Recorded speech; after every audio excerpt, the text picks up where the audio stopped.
Hi అండి, అందరికీ నమస్కారం. Welcome to my YouTube channel. ఇప్పుడే అందిన వార్త వైసీపీలో విషాదం. వైసీపీ నేత వెంకటరెడ్డి కన్నుమూత. సో ఆ వివరాలైతే ఈ వీడియోలో తెలుసుకుందాం. వీడియో అయితే ఎక్కడ కానీ స్కిప్ చేయకుండా ఎండ్ వరకు చూసినట్లయితే ఇన్ఫర్మేషన్ పూర్తిగా అర్థమవుతుంది. వీడియో నచ్చినట్లయితే ఒక లైక్ చేయండి. ఇంకా సబ్స్క్రైబ్ అవ్వనట్లయితే మన ఛానల్ సబ్స్క్రైబ్ చేసుకోవడం ద్వారా నేను చేసే ప్రతి ఒక్క అప్డేట్ న్యూస్ వీడియో కూడా మీ వరకు రీచ్ అవుతుంది. ఇక వివరాలకైతే వెళ్ళిపోదాం.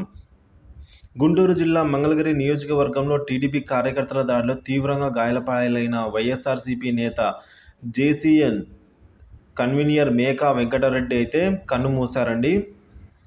ఆయన ఆరోగ్య పరిస్థితి విషమంగా ఉందని, బ్రెయిన్ డెడ్ అయినట్లు మణిపాల్ వైద్యులు శుక్రవారం తెలిపారు.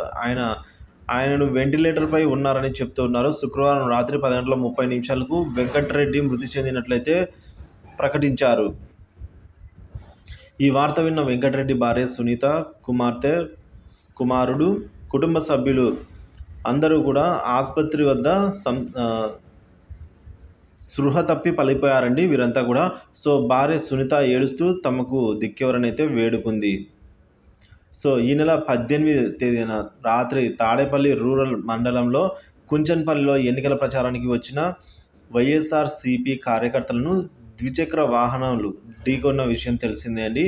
సో కింద పడి తలకు తీవ్ర గాయాలైన మేకా వెంకటరెడ్డి బ్రెయిన్ డెడ్ అయినట్లు ప్రాథమికంగా నిర్ధారించారు.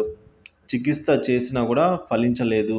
ఇప్పటికే చికిత్స పొందుతూ ఉన్న మేకా వెంకటరెడ్డి ఆరోగ్య పరిస్థితిపై ఎంపీ ఆళ్ల అయోధ్య రామిరెడ్డి మణిపాల్ ఆసుపత్రి వైద్యులను అడిగి తెలుసుకున్నారు. వెంకటరెడ్డికి బ్రెయిన్ డెడ్ అయిందని వైద్యులు చెప్పడంతో ఎంత ఖర్చైనా పర్లేదు వైద్యం చేయాలని ఎంపీ సూచించారండి. సో అయినా కూడా ఫలితం లేకపోయింది.